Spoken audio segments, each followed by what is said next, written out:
2 থেকে 3 দিন আগে আমি অনেকগুলো ভাপা পিঠা বানিয়েছিলাম। বাসায় মেহমান এসেছিল, আরও আত্মীয়স্বজনের বাসায় পাঠাইছি। আরও কিছু মেহমান এসেছিল বিকালে, সবার জন্য পিঠা বানাইছিলাম। পিঠা আমার ভাপা পিঠা সবসময় অনেক মজা হয়। আর আমি না সেদিন এত পিঠা বানানোর পরে আর সবার সাথে এত গল্প করতে করতে আমি নিজেই পিঠা খাইনি। তো আজকে মনে হলো যে আমার এখন অনেক বেশি ভাপা পিঠা খাইতে ইচ্ছা করতেছে। আর আমার বাসায় যেহেতু সব কিছু রেডি আছে, মানে গুড়ি, নারিকেল, গুড় সব কিছু রেডি আছে, তো আমার মনে হলো যে আমি ঠিক 4টা পিঠা বানাবো এখন। তো যেই চিন্তা করলাম সেই সাথে সাথেই গুড়ি নামিয়ে আমি ভাপা পিঠার জন্য যে গুঁড়িটা প্রস্তুত করতে হয় এটা তো খুবই সহজ। জাস্ট অল্প একটু পানি আর একটু লবণ দিয়ে মানে পরিমাণ মতো ভাবে মেখে নিলেই হয়ে যায়। তো আমিও ঝটপট করে একটুখানি গুঁড়ি আর গুড় নারিকেল নিয়ে নিলাম। নারিকেল আগেই কোরানো ছিল, ওই যে 2-3 আগে যে পিঠা বানিয়েছে সেটাই ছিল আমার। তো আমি পিঠাগুলো বানাচ্ছিলাম আর ঠিক দেখেন 4টা-5টা পিঠাই হয়েছে। আর সবার শেষের পিঠাটা একদম পুচকু হয়েছে। এই পুচকু পিঠাটাই আমি খাবো, এর জন্য এটা আমি পুচকু করে বানিয়েছি। আর আমার কাছে কিন্তু কোনো স্টিমার নাই, তো আমি কিন্তু হাঁড়িতে এইভাবে নেট বেঁধেই সবসময় ভাপা পিঠা বানাই। আর আলহামদুলিল্লাহ আমার ভাপা পিঠা সবাই অনেক বেশি পছন্দ করে, প্লাস আমার ভাপা পিঠা কিন্তু কখনোই ভাঙে না। আমি আজকে জাস্ট এমনিতেই আপনাদের সাথে এই ভিডিওটা দিচ্ছি। আমি সামনে আরও একটা ভাপা পিঠার ডিটেল নিয়ে ভিডিও করব, আপনাদের সাথে শেয়ার করব অবশ্যই। তবে এই ভিডিওতে আমি রেসিপি কিছু বলছি না বা টেকনিকগুলো শেয়ার করছি না। আমি এমনিতেই আজকে 4টা পিঠাই বানিয়েছি। আর সবচাইতে এই যে পুচকু পিঠাটাই নিয়ে এসেছি, এটাই আমি বসে বসে এখন খাবো। আমার এত বেশি খেতে ইচ্ছা করছিল যে অল্প এই 4টা পিঠাই বানিয়েছি।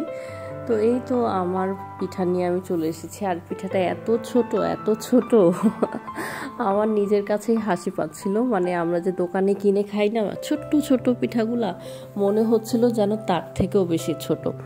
কিন্তু মনে হলো একটা পিঠাই খাবো, কিন্তু অনেক বেশি গুড় নারিকেল দিয়ে একদম মন মতো করে খাবো, যেটা আমরা দোকানের পিঠাগুলো খেলে এই জিনিসটা পাই না। গুড়টা কিন্তু খুব মিসিং থাকে, ওরা কিন্তু অনেক গুড় কম দেয়। আমার কাছে খুব গুড় নারিকেল দিয়ে একটা পিঠা খেতে ইচ্ছা করছে। তো এই যে আমার পুচকু ভাপা পিঠাটা নিয়ে আমি বসছি, আর পিঠাটা মাশাআল্লাহ এত মজা হয়েছিল।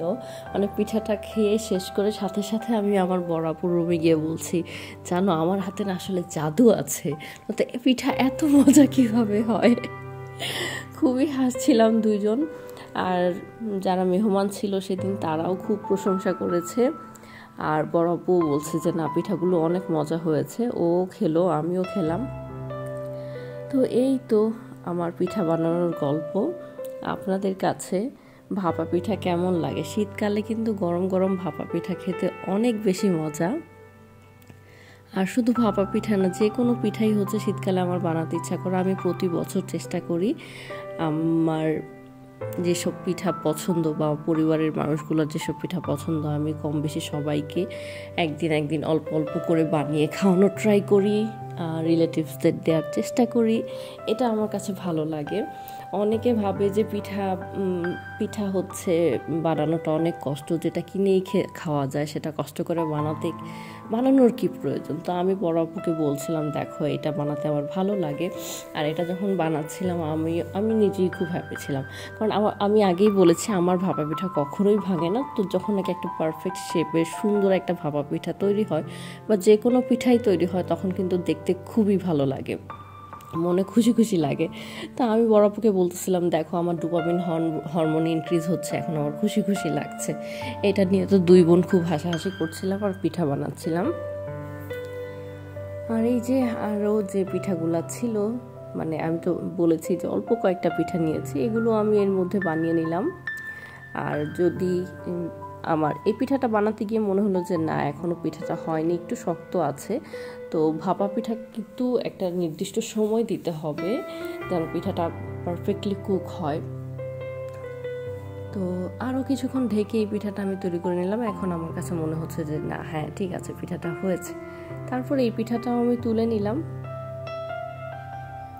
আর যেহেতু নিজে নিজে ভিডিও করছি, নিজে নিজেই পিঠা বানাচ্ছি, সো পিঠা বানানোটা ভিডিও করা খুব সহজ, কিন্তু এই উঠানোটার সময় ভিডিও করাটা একটু টাফ, একটু টেকনিক করে তারপর উঠাতে হয়, তো এক হাতে পিঠা উঠানোটা একটু ঝামেলার। তো এই তো আমার পিঠা হয়ে গেছে, আমার পিঠা খাওয়াও শেষ।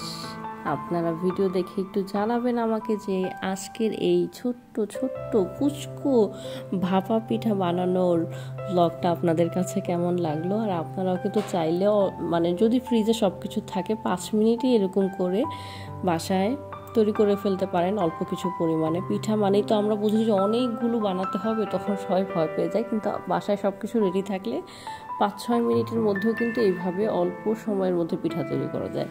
তো যাই হোক, আজকের মতো বিদায় নিচ্ছি। সবাই ভালো থাকবেন, সুস্থ থাকবেন, আল্লাহ হাফেজ। ইনশাআল্লাহ চেষ্টা করব ভাপা পিঠা বা অন্যান্য পিঠার রেসিপি নিয়ে চলে আসতে আপনাদের সাথে। আল্লাহ হাফেজ।